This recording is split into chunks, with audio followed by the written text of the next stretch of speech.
बिस्मिल्लाहिर्रहमानिर्रहीम। अस्सलाम वालेकुम नाज़रीन, मैं हूं मोहम्मद ज़ुबैर। शुक्रिया परवरिश और तरबियत का मुसन्निफ़, पेरेंटिंग कोच और कॉर्पोरेट ट्रेनर।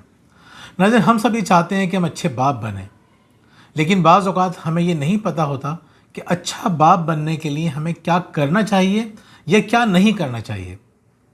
आज मैं आपको 5 ऐसी चीज़ें बताऊँगा जो अगर आप करते हैं तो आप अच्छे बाप नहीं हैं।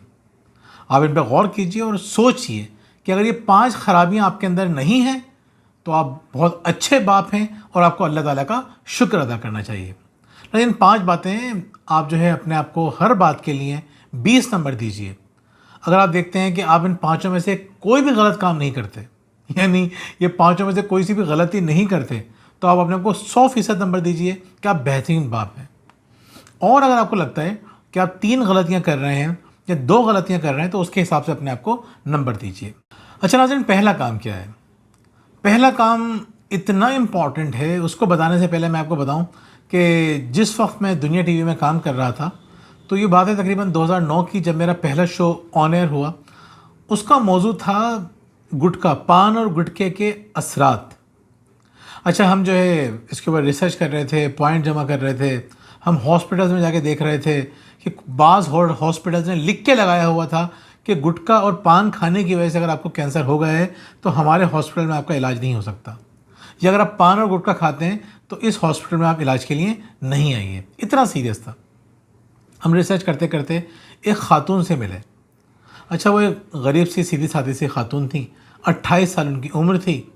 3 छोटे छोटे उनके बच्चे थे और उनके शोहर का इंतकाल हो चुका था गुटखे खाने की वजह से।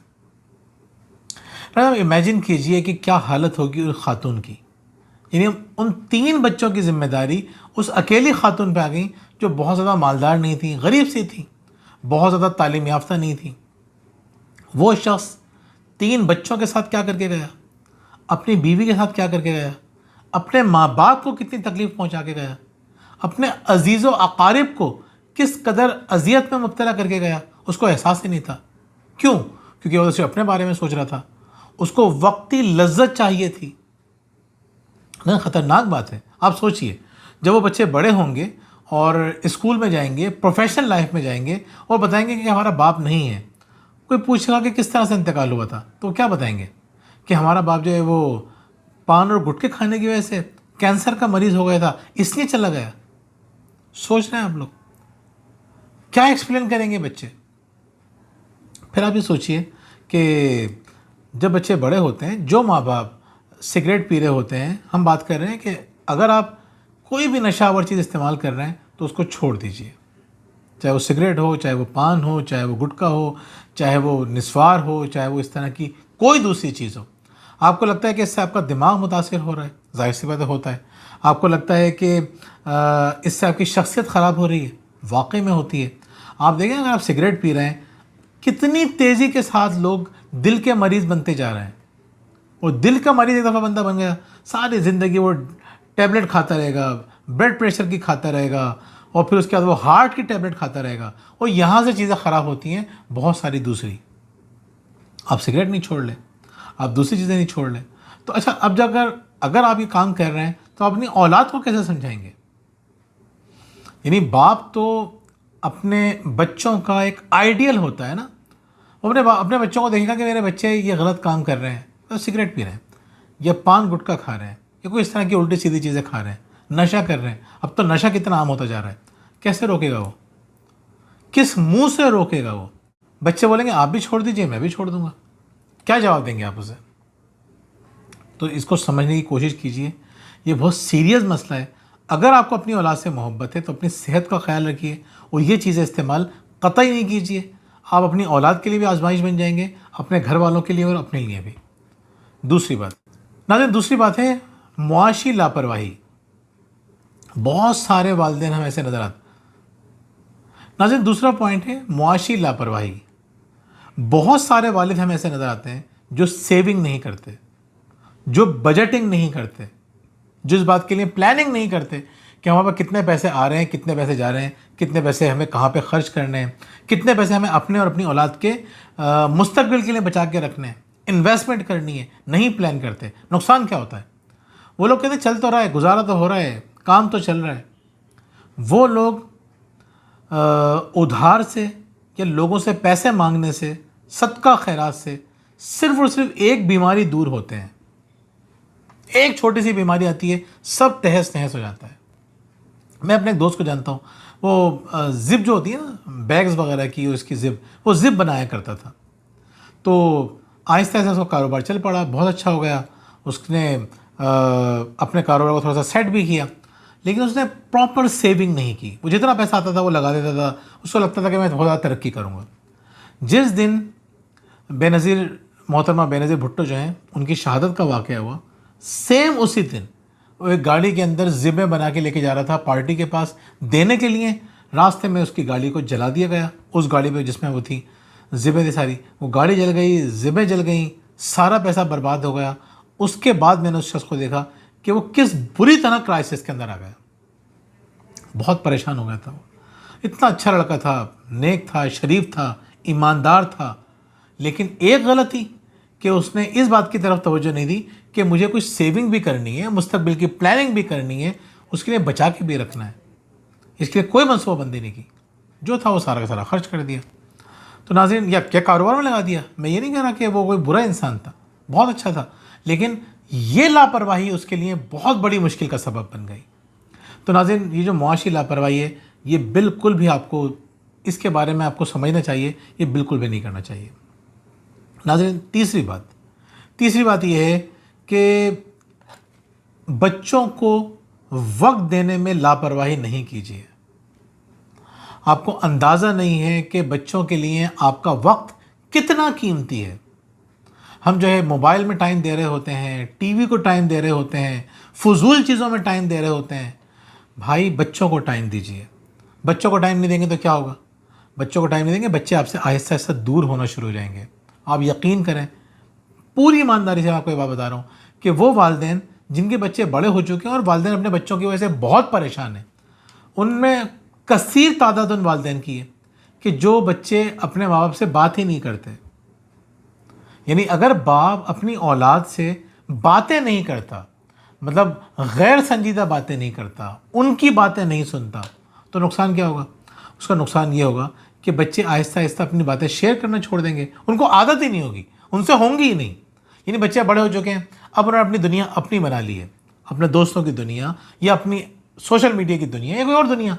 अब बच्चा जो है माँ बाप से बात नहीं कर रहा, ख़ास तौर पे बाप से बात नहीं कर रहा, और बाप से बात नहीं कर रहा, इसका मतलब ये कि अब बाप उसको कुछ सिखा ही नहीं सकता। बच्चों को टाइम दीजिए। बच्चों को टाइम देने वाली जो फैमिलीज़ होती हैं, यकीन करें इतनी खूबसूरत फैमिलीज़ होती हैं, वो मसाइल इतनी आसानी से रिजॉल्व कर रहे होते हैं। जिस जगह पे बात करने का रिवाज होता है, वहाँ पे मसाइल खुद ब खुद हल हो रहे होते हैं। कहते हैं ना, जहाँ बैठकर बात करने का रिवाज नहीं होता, वहाँ खड़े होकर लड़ने का रिवाज होता है। जिन घरों में लोग बैठ के बात नहीं करते, तो वहाँ पे लड़ाइयाँ होती हैं, और जिन घरों में बैठ के बात करने का कल्चर होता है, वो मसाइल का हल निकाल लेते हैं। सीधी सीधी सी बात है। तो अगर आप आज वक्त नहीं दे रहे हैं तो बहुत बड़ा नुकसान कर रहे हैं। ये टीवी आपको क्या दे रहा है, मुझे बताइए। देखिए, लोग अपना दिन भर की थकान दूर करने के लिए अपना दिमाग डाइवर्ट करते हैं। सही है, देख लीजिए। आप जो है कुछ ड्रामे देख रहे हैं, कुछ प्रोग्राम देख रहे हैं, देख लीजिए, लेकिन ये तमाम की तमाम चीज़ें आपकी औलाद से ज़्यादा कीमती तो नहीं है ना। आप वो देखिए, 1 घंटा वो देखिए, 1 घंटा अपने बच्चों को दे दीजिए। एक बच्चे को अगर आपने एक्सक्लूसिवली सब चीज़ें छोड़ के एक बच्चे को अगर आपने 20 मिनट दे दिए ना, तो ये 20 मिनट उसके पूरे दिन की ज़रूरत पूरी कर देता है। आप उसे बैठ के बातें करें, लेक्चर मत दें, समझाएं नहीं, इंटरेस्टिंग बातें कराएं। दिन में आपके साथ क्या हुआ, उससे पूछे उसके साथ क्या हुआ, मज़े ले लेके सुनाएं। छोटे बच्चे तो इंतज़ार में होते हैं कि हमारे माँ बाप हमसे बात करें, जिस तरह बड़े होने के बाद हम इंतज़ार करते हैं ना कि हमारे बच्चे हमसे बात करें। यकीन करें, बचपन में वो हमारा इंतज़ार करते हैं। और अगर आपने कल्चर बना दिया हंसी मजाक का, बातें करने का, मैं यूनिवर्सिटी में पढ़ाता हूँ ना, मुझे अंदाज़ा हो जाता है बहुत सारे बच्चों को देख के, जब अपने बाप के बारे में बात करते हैं ना, तो उनका अंदाज़ बता देता है कि उनका रिलेशन कैसा है। मतलब एक लड़का मुझसे कहने लगा कि सर मैं स्मोकिंग करता था, तो मेरे अब्बू ने कहा यार सिगरेट नहीं पिया। उनको पता चल गया, उन्होंने कहा सिगरेट नहीं पिया करो यार, तो मैंने छोड़ दी। इतनी सी बात पे कि सर मेरे वालिद साहब ने कहा था। इस भरोसे के साथ कितने बच्चे कहते हैं कि यार मेरे वालिद ने कहा है छोड़ने का, मैं छोड़ लूँ। तो बाप ने वो रिलेशन बिल्ड किया था ना। तो बच्चों को नज़रअंदाज करना छोड़ दीजिए। अगर नहीं छोड़ेंगे तो बच्चे आपको नज़रअंदाज करेंगे और फिर आप रोते ही रहेंगे, परेशान ही रहेंगे। चौथी बात फ्रेंड, चौथी बात यह है कि फाउल लैंग्वेज, बदजुबानी, ख़राब ज़ुबान इस्तेमाल करना छोड़ दीजिए। हमें अंदाज़ा ही नहीं होता कि हमारे अल्फाज किसी को कितनी बुरी तरह हर्ट कर रहे हैं, किसी के सुकून को, खुशी को तहस नहस करके रख देते हैं। और आप सोचिए ज़रा, बदतरीन शख्स कौन होता है? बदतरीन शख्स वो है जिसकी बदजुबानी की वजह से लोग उससे बात करना छोड़ दें, मिलना छोड़ दें। क्या ये पसंद करेंगे? ये तो हम बात कर रहे हैं किसी गैर मर्द की, किसी गैर शख्सियत की। क्या ये बात पसंद करेंगे कि आपकी औलाद आपसे कटना शुरू कर दे, आपसे दूर होना शुरू हो जाए, आपसे बात नहीं करे? आप जब आएँ तो अपने आप को इस तरह इंगेज कर ले कि आपसे बातचीत ही ना हो, सामने ना हो। कितना बदनसीब और कितना बदतरीन होगा वो बाप कि जिसकी औलाद डर की वजह से कि हमारा बाप तो हमारी क्लास ले लेगा, उसको ये एतमाद नहीं है कि हमारा बाप हमसे मोहब्बत करता है, हमारे साथ खड़ा होगा, हमें सपोर्ट करेगा, ये नहीं, उसको ये हमारी क्लास लेगा। बहुत बुरी हालत है नाज़रीन। दो नुकसान होते हैं बहुत बड़े। आज आप ये बदतमीज़ी कर रहे हैं, आज आप ये बदजुबानी कर रहे हैं, कल क्या होगा? कल वो बच्चा खड़े होकर आपसे बदतमीज़ी करेगा, गुस्ताखी कर रहा होगा। अगर बेटा है ये गुस्ताखी कर रहा होगा। और बेटियां हैं, आजकल हम देखते हैं बेटियां भी कर रही हैं, माँ से तो करती हैं, वो बाप से भी करेंगी। और अगर बाप से नहीं करेंगी तो फिर क्या करेंगी? फिर वो डर सहम जाएंगी। इतना ख़तरनाक हमने नुकसान होता हुआ देखा है कि जो बाप बदतमीज़ियाँ कर रहे होते हैं, बदजुबानी कर रहे होते हैं, गालम गलौज करते हैं, उनको कहीं कहीं लड़का लगता है ना कि ये तो बड़ा खुश इखलाक सा है, ये तो गालियाँ बकता ही नहीं है, ये तो बड़ा हंसी मजाक करता है। यकीन करें उसकी बातों में फ़ौरन आ जाती हैं। क्या नुकसान कर रहे हैं आप अपनी बेटियों का, आप इमेजिन ही नहीं कर सकते। वो एक आइडिया बनाती है अपने जहन में एक ऐसे मर्द का कि जो बड़ी मोहब्बत से, बड़ी खुश अखलाकी से बात करता है। अरे भाई, वो लड़का अगर बाहर मिलता है, यूनिवर्सिटी में, कॉलेज में, स्कूल में, मोहल्ले में, जॉब पे, तो क्या वो हमें खड़ा होकर बदतमीजियाँ करेगा? वो गालियाँ बकेगा। हम लोग क्या जहाँ जॉब करते हैं वहाँ गालियाँ बक रहे होते हैं, बदतमीजियाँ कर रहे होते हैं, वहाँ तो बड़े डिसेंट बन के रहते हैं। लेकिन वो शख्स बेवकूफ़ बना देगा लड़की को, आपकी बेटी को। अल्लाह माफ़ करे, अल्लाह ताला हम सब की बेटियों को महफूज रखे। मेरी भी बेटियाँ हैं, मैं भी चीज़ें सोचता हूँ। तो देखें, आपने अगर गलत ज़बान इस्तेमाल की ना तो एक तो ये होगा, एक तो बड़ा नुकसान ये होगा, और दूसरा बड़ा नुकसान क्या होगा कि उनके लिए गालियाँ बर्दाश्त करना बड़ा आसान हो जाएगा। वो गालियों को हैंडल नहीं कर सकेंगे बड़े होकर। उनको लगेगा कि ये तो पार्ट ऑफ लाइफ है, हमारी माँ को भी पढ़ती थी, उसको भी पढ़ती थी, हमें भी पढ़ ली है, अब इसका कोई हल तो नहीं है ना, इसके लिए हम क्या कर सकते हैं? उनके जहन में भी नहीं आएगा कि इसको कोई काउंटर करके इससे बचा जा सकता है। तो नाज़रीन, ज़ुबान बहुत इम्पॉर्टेंट है। इंसानों की कसीर तादाद जो है, जो जहन्नुम में जाएगी, कसीर तादाद वो होगी जो अपनी ज़ुबान की वजह से जारी होगी। तो अल्लाह ताला पसंद नहीं करता कि हम गलत ज़ुबान इस्तेमाल करें, ग़ीबतें कर रहे हों, हसद कर रहे हों, अपने घर वालों की बुराइयाँ कर रहे होते हैं हम लोग यार। तो ख्याल कीजिए अपने अल्फाज का, अपनी ज़ुबान का ख़ास ख्याल रखिए। आखिरी बात यह है कि ये भी बड़ी अजीब सी बात है और ये चीज़ें बढ़ती जा रही हैं। पहले हमारी सोसाइटी में ये कम था, अब बढ़ता जा रहा है। क्या? दो हिस्से, एक तो खैर पहले से मौजूद है, एक बढ़ रही है। हम मुफ्त और आसान ज़िंदगी गुजारने के आदी होते जा रहे हैं। लोगों के लिए मांगना बड़ा आसान हो रहा है, किसी से पैसे मांग लेते हैं। यानी वो चाहते हैं कि हमें मेहनत नहीं करना पड़े, फ्री में चीज़ें मिलना शुरू हो जाएं, पहली बात। दूसरी बात, हमें कम मेहनत करना पड़े और तनख्वाह या आमदनी हमारी पूरी की पूरी हमें मिल जाए। ऐसा थोड़ी होता है। यानी हम देखें कि कितने ऑफिस ऐसे नज़र आते हैं, कितने इदारे, फैक्ट्रीज़ हमें ऐसी नज़र आती हैं कि वहाँ पे काम चोरों की कसीर तादाद आपको नज़र आएगी। उन काम चोरों में चंद लोग ऐसे होते हैं जो दयानतदारी से काम करते हैं, काम को काम समझ के करते हैं, जिम्मेदारी समझ के करते हैं। तो होता क्या है, वो लोग तेज़ी से तरक्की करते हैं, को दूसरे इदारे बुलाते हैं। मुझे कोई ऐसा इदारा बता दीजिए, पाकिस्तान में लाखों ऑफिसेस होंगे, फैक्ट्रीज़ होंगी, कारखाने होंगे, मुझे कोई एक जगह ऐसी बता दीजिए जो लोग ये कहें कि हमें कॉम्पिटेंट बंदा नहीं चाहिए, पूरे कॉम्पिटेंट बंदे मौजूद हैं। कहीं आपको हार्डली कोई मिल जाए। हर जगह जाएंगे ना, किसी स्कूल में चले हैं कि आप बोलते हैं भाई मैं बहुत अच्छा टीचर हूँ और मैंने बड़ी मेहनत से पढ़ाता हूँ और मेरा रिज़ल्ट अच्छा आता है, मुझे बता दें आप कि आपको स्कूल छोड़ देंगे? बोले वो बुला रहे होंगे आपको।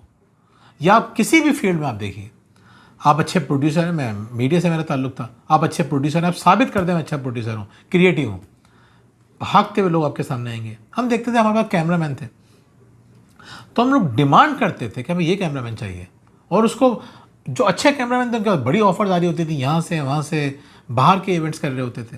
ऑफिस में देख लीजिए, एक मार्केटिंग का बंदा होता है जो ईमानदारी से काम कर रहा है, 10 कंपनियों की नज़र उसके ऊपर होती है। अच्छे लोगों की ज़रूरत हर जगह होती है। अगर आप अच्छे इंसान बनेंगे, आप अच्छे बाप बनेंगे, आप अपने लिए और अपने बच्चों के लिए अच्छा मुस्तकबिल महफूज करेंगे, आप दुनिया भी बेहतर करेंगे और अपनी आखिरत भी बेहतर करेंगे। बहुत बहुत शुक्रिया। अल्लाह हाफ़िज़।